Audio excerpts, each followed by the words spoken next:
Welcome to the Chamber Neighbors Podcast, a show highlighting Chapin's community and commerce. Now here's your hosts, Greater Chapin Chamber of Commerce President and CEO Paul Sadler, and Chapin Neighbors Magazine's Daniel Rendelman. This is Daniel with the Chapin Neighbors Magazine. And I'm Paul Sadler with the Greater Chapin Chamber of Commerce. And Paul, who is with us today for the Chamber Neighbors Podcast? Daniel, today we have a treat. Another treat? We do. We really do have a treat today. We have our friend, Dr. Ross with Lexington-Richland School District 5. Okay, and in the house. I just wish that our listeners could be here and see the amazing bow tie. The bow tie experience this is on point. Absolutely. So, Dr. Ross, welcome to Chamber Neighbors and to this time together. Tell us a little bit about yourself and what you do. Well, thanks for having me. It's great to be here. Akil Ross, the Superintendent of Schools for Lexington-Richland School District 5, the longest name of any school district in the state of South Carolina. It is pretty long. Yeah, it's a big history about it. The 5th district in Lexington and 3rd in Richland County. But we're excited. We run from Irmo to Dutch Fork, Spring Hill to Chapin, and all the feeder schools they're in.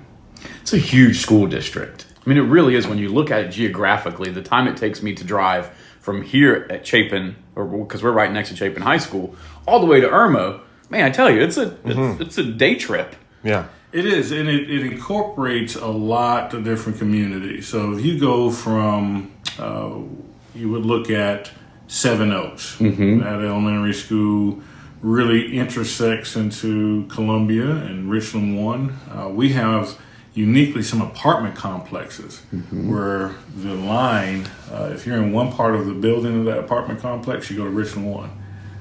If we move into another apartment on the other side of the line, which is the same building, Goodness. so you can be in room apartment 100 and go to Richland 1. You can be apartment 105 and end up in Lexington. How confusing is that? Like, hey, I moved in here to go to this school district, but you end up going to another school district. Right. Oh, wow. And on the polar end, you come out from our new school, Piney Woods. And so great school. Great school. Making that great principal. Good teachers. Yes. Great first grade teacher. Yes. I might be impartial to Mrs. Sadler. Mrs. Sadler, yes. Mrs. Sadler.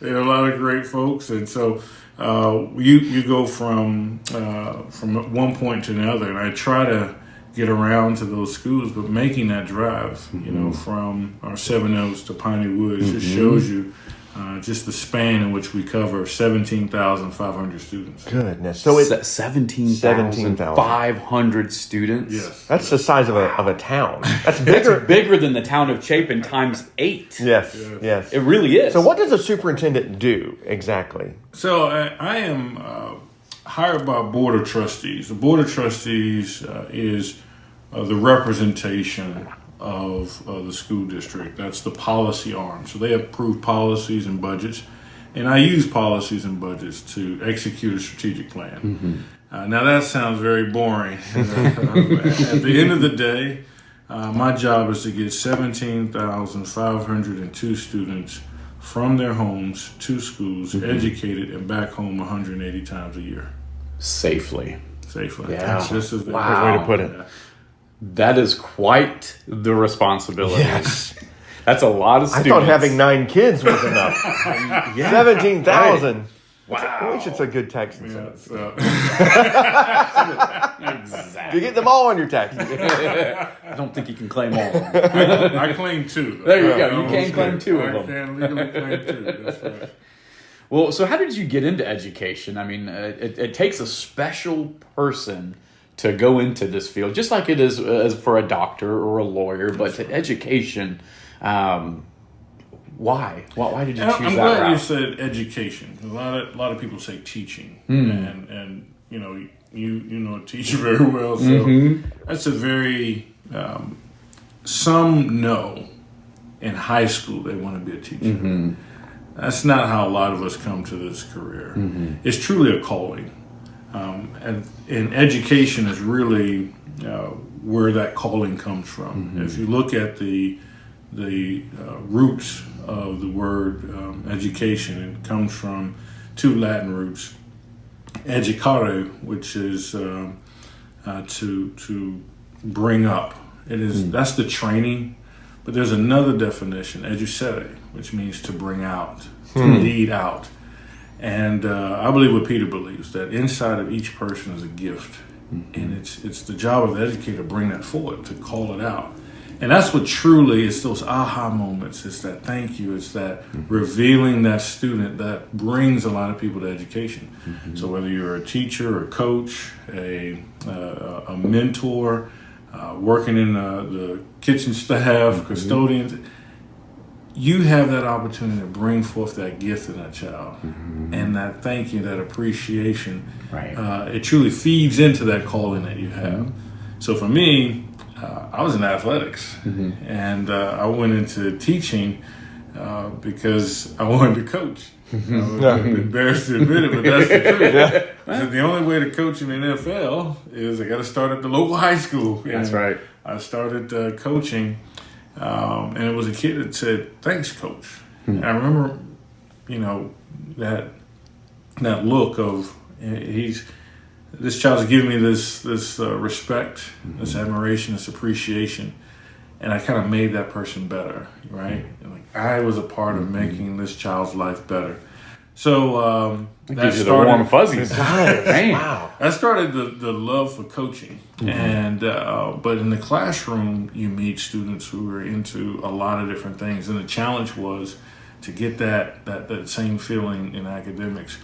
So to me, the classroom experience was more about just helping you learn what was in the book. It was helping you learn who you were.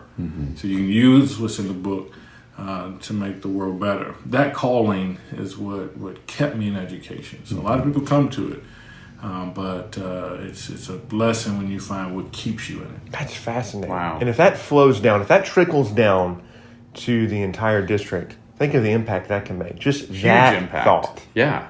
Well, and that's part of our mission statement. When I started out as superintendent, I was just trying to get that flow down that you talked about. How do I get everybody to see what everybody believes? And I did not want to start with, this is what I believe, and therefore you should believe it. I sent out a survey. We have 2,600 employees, and I sent out a survey to all 2,600 of them.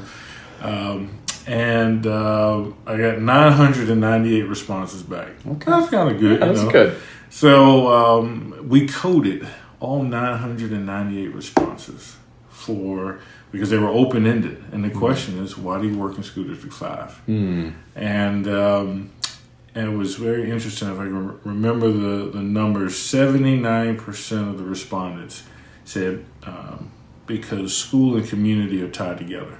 And you think about it, we name our schools after towns or people who grew up in this area, right? So, this is, it's Chapin, it's Dutch Fork, it's Irma, it's Spring Hill. I'm here for the community. Right.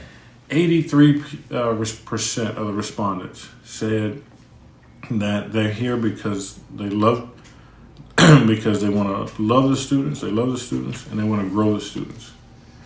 And 100% of the respondents said it was about children. And so our vision that makes you feel good, right? So now everywhere we brand that. We love and grow our students. And so even on my District 5 shirt, you'll see the growth. The love is the heart, and the leaf is for the growth. And that's just our reminder of what our people Why say we're here. Why we're here. It's why we're here, to love and grow students. I love that. That's right. Again, more warm fuzzies. I don't know about you, but I'm like, man, I want to go work. I think you're attracted to education.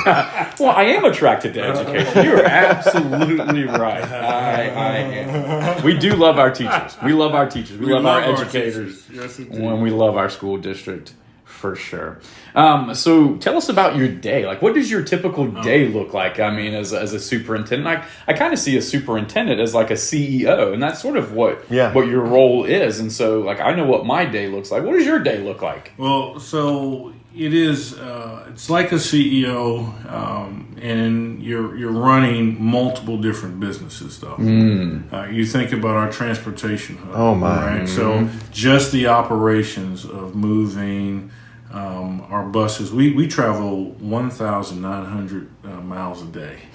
A day. On buses that go about 6 miles to the gallon or more, right? So just the operations of moving our buses and our bus fleet, the number of the meals that we serve a day, and so we tallied it up. We have about 3 million meals that we serve every year. So making sure 3 million.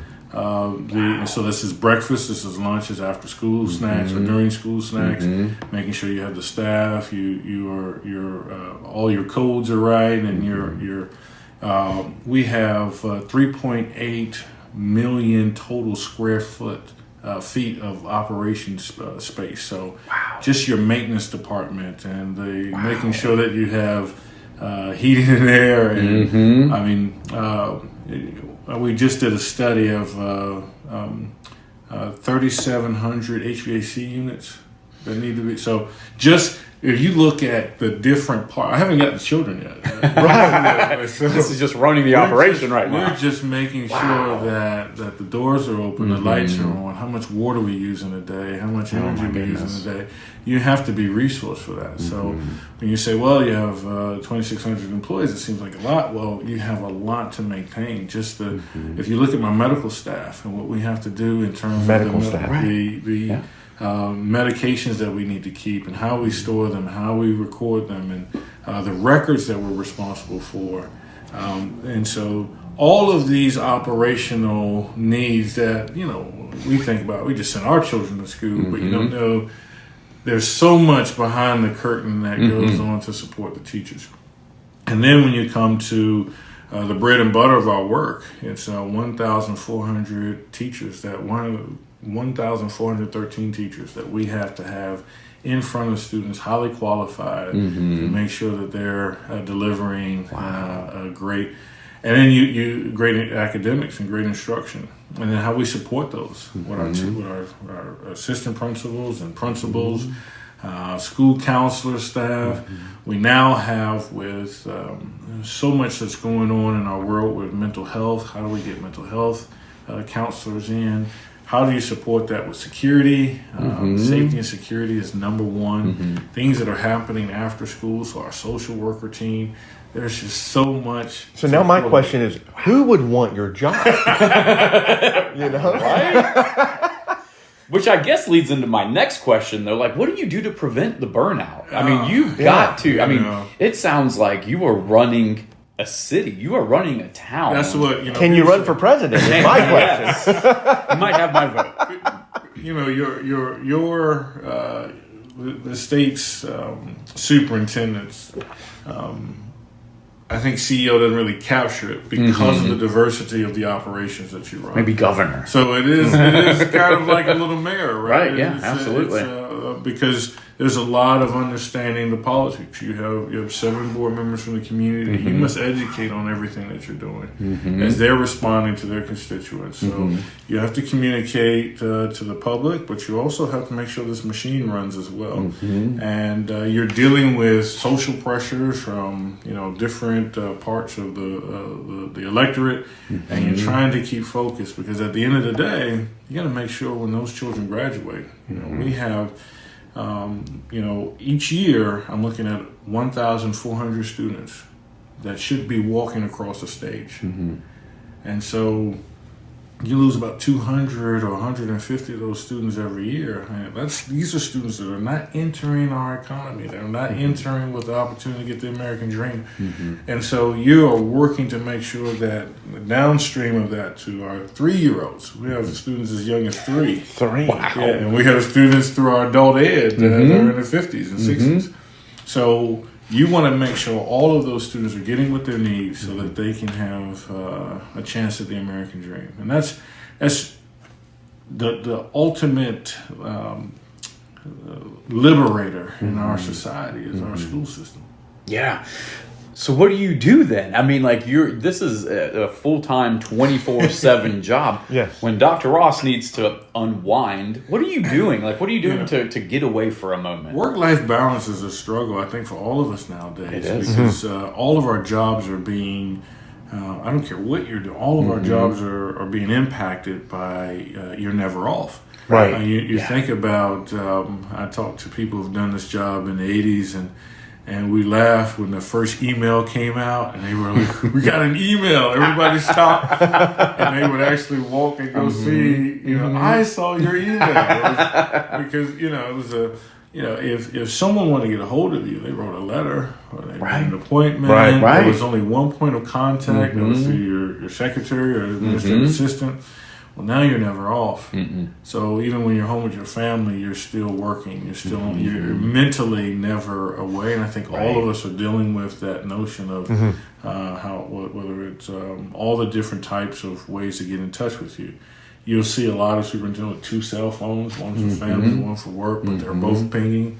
And so it is very difficult. I was very fortunate that I have a great assistant staff, and they know that when I need time, that they can. I said, if we have the 911 rule, I mean, you can call me after you call 911, and so you can get some time with your family. Right. But it is.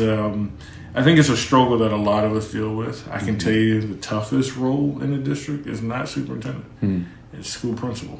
Prince, I thought you were going to say janitor. Me too. So, They're like custodian. Yeah, custodian. Excuse me, not janitor. Custodian. School counselor. Yeah. Counselor. Now But that's a thing. principal. Okay, help us understand that. I would, the teacher has an incredible role. I want you. There was a stat. This is pre-COVID stat that said every teacher makes about 1,500 decisions a day.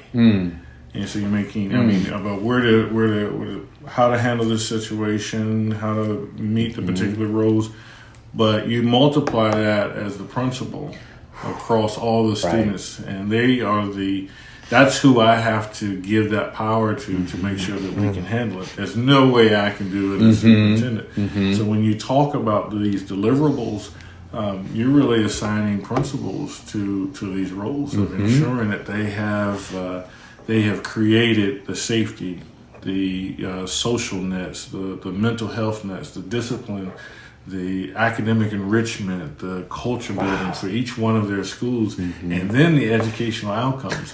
They have to build that up at their schools. So, and there's not a lot of buffer, right, between a principal and their community.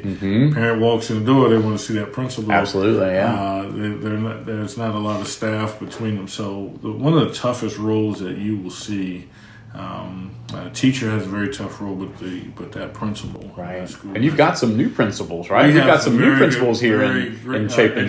Yes, Chapin indeed. cluster. So I'm excited. Ed Davis will be leading the high school. That's exciting. We have Ms. Eubanks. She's coming in from Richland too. She's going to be at Lake Murray. Also, Jim and Kelly Reese. But she's committed that she'll stay in the community and help us. And so we're excited about that. That's the 3rd principal in the 25-year history of that school. That's amazing. I mean, you think about it, you go from Claire Thomas to Kelly Reese, and now Kristen Eubanks. So we're excited about that. And is that typical? Like, is no. That's a long. That's a long amount of time. You think about the span. We talk about superintendents. I think the average term of a superintendent in this state is like 3 years. Oh, yeah, principals. 3 years. Yeah, you don't really. It's like a board cycle, right? Retirement piece, and then you look at. Principals. Think about after 5 years, because of that, the challenge of the job, you do see, especially the bigger the school, the more instability there. But we're very proud of the principals that we have in. We bring in Roy Frick will now be leading the Kate Center. The Kate Center here, and we have a superstar coming in from Richland 1 from AC Floor. He's going to be leading Chapin Intermediate School. So we're very excited about that. Mr. Davis? Mr. Davis. So one Mr. Davis to another Brent Mr. Davis. Not to be confused with Ed Davis, but so they don't have to change the full nameplate. Just change the first name. You did that on purpose. You guys did that on purpose. Hey, budget friendly. Budget friendly. Exactly. I'm gonna save us some money. Yep. It's going to hire Mr. Davis. Yeah, that's right. On That's the right. letterhead. That's right. Mr. Davis. So there's got to be some values intrinsically there inside of you, and then also that you're sharing with others that are behind this. So I know you're a person of faith. I also know that you just from what we've heard here today, that it's not just about reading, writing, and arithmetic. That's right. Yeah, I think you're. I have some internal values. I start every day off. I don't know if I've ever made this public, but I have a little room in our office, and I go in, one knee, and I pray every day. And I ask a hedge be placed around our community, and that my steps are ordered. And so I just try to keep that focus. There's mistakes that are made every day, but there's only one perfect person to walk this earth. So I just try to stay focused on that. But then I'm a collaborative leader, and so I really stay focused on that notion of love and grow. And then what does that look like? And our strategic plan outlines 4 goals, 2 that are associated with loving our students, and that is that we have a great school climate and that we have great teacher administrative quality. We're bringing in great people and developing those people. And then under grow, what does that look like? And we have 2 goals there, and these are our academic achievement goals, and they're based on growth because you have a 8th grader on a 2nd grade reading level. You may not get that student to an 8th grade level at the end of the year, but if you can get them to a 3rd grade level, we're going to celebrate because that's growth. If you get them to a 4th grade level, we're going to give you an award because that's growth. So that's the piece. And then so much of our work is talking about standards, but who's the standard child? Right. Yeah. Right. Nobody has a standard child. So there's only, by definition, 1/50th percentile child, right? So you can't build it to this average. Right. And so how do you stretch those kids at the top of the curve? Kids who are above the standard. You don't want them to just come in, they can pass a test, and then we're done. So what are we doing for our gifted and talented students? So we want to make sure we talk about remediation, we talk about scaffolding those students who don't learn at high rates, but there are kids that are being underserved because they can do more, and they need to be pushed to do more. Yeah. You guys are doing a great job. And as we head into the 23-24 school year, I know that you're excited to lead the school district. What is your favorite part of this job? Like what really sets it off? Besides for you? Recording podcasts. But besides, this is the highlight so far of the 23-24 of his entire career. Right. This is the pinnacle of his entire career. I think this podcast is going to allow us to go viral now. It's all downhill from here. Yeah, Dr. Ross, it's all downhill we're from at the here. top here. So thank you for joining us. You worked so hard to get here. But what is it? What is that favorite part of your job? I could probably guess it, but I'm not going to say it. But what is your favorite part of your job? Well, you can't. It's hard to top graduation. Yeah, it's hard because that seems where it all ties together. All the whys tie together.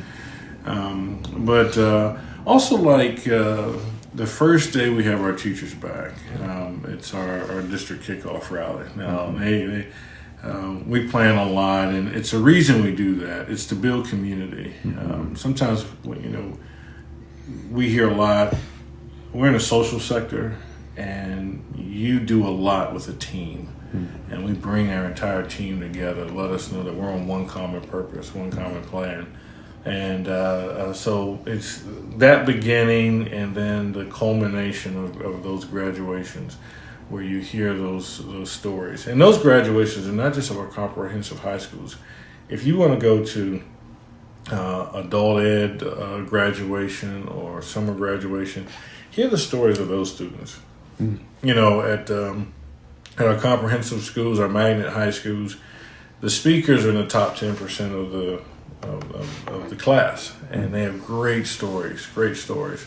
But at summer graduation and adult ed graduation, they're not coming from that percentile. These are students that have different stories, different struggles, and they show you how important our work as a ministry, because they'll tell you, without that teacher, they wouldn't have been here. And that's what's so powerful about hearing the totality of those stories during graduation. Yeah, that's exactly what I thought it would be. Seeing those students walk the stage, that's whether right. They're fresh out of the senior, being a senior class member, to the adult ed, to whoever. Kindergarten graduation. Kindergarten graduation. Hey, that's they're a all big there, right? deal. That's a big deal.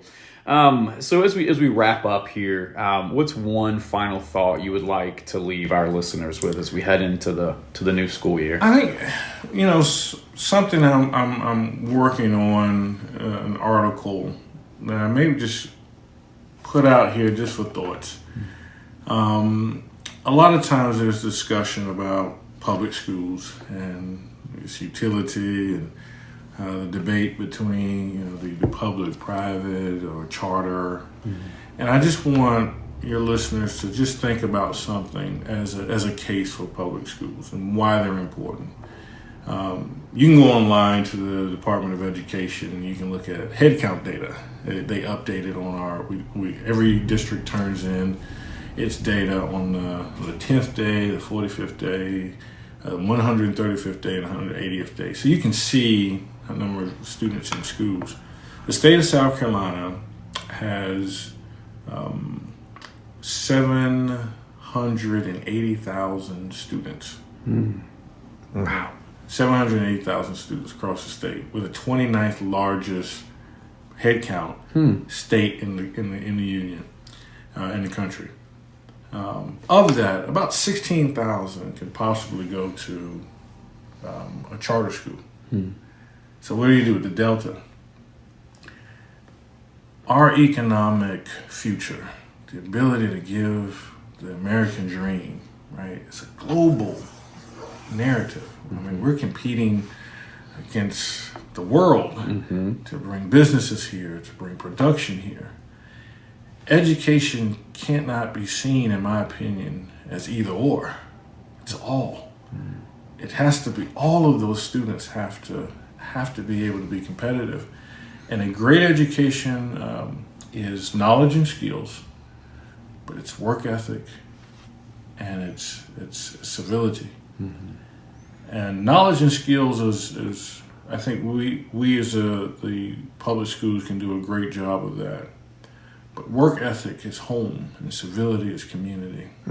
That's good. And I think when we think about a great public school system, we have to think about the civic institutions, whether it's the church or the civic organizations, the Girl Scouts or Boy Scouts or the recreation. When we think about work ethic, we got to think about the strength of the home, and we think about knowledge and skills. That's our schools. And when we put all three together, working together, then we give every one of those 780,000 students a chance to be productive citizens who are making our state a place that businesses want to come and invest, where we can continue not only the economic outcomes, but the social and the health and just those emotional outcomes that we claim represents the American dream.